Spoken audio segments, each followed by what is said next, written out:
காலை நேரம். சூரியன் மெதுவாக உதயமாகிறது. பறவைகள் கீச்சென்று பாடுகின்றன. ஆஹா, இன்று காலை எவ்வளவு அழகா இருக்கே. ஆனா, எனக்கு ரொம்ப தாகமாகுது. தண்ணீர் எங்க கிடைக்கும்? நண்பா முயலே, நீ ஏன் கவலையா இருக்கே? காகம் நண்பா, எனக்கு ரொம்ப தாகம். எங்கும் தண்ணீர் கிடைக்கல. கவலைப்படாதே.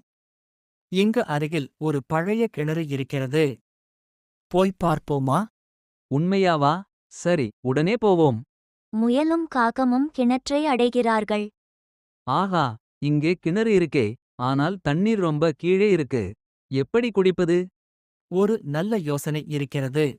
என்ன யோசனை? சொல்லு நண்பா. இங்கே இருக்கும் சிறிய கற்களை கிணற்றுக்குள் போடலாமு. கற்கள் கீழே போனால் தண்ணீர் மெதுவாக மேலே வரும். ஆஹா, அது நல்ல யோசனை. உடனே செய்வோம். ஆம். இன்னும் கொஞ்சம் கற்கள் போடலாம். குடி நண்பா. தாகம் தீரட்டும். நன்றி காகம். நீ ரொம்ப புத்திசாலி. நண்பர்கள் இருந்தால் எந்த பிரச்சனையும் தீரும். ஒற்றுமையும் புத்திசாலித்தனமும் இருந்தால் வெற்றி நிச்சயம்.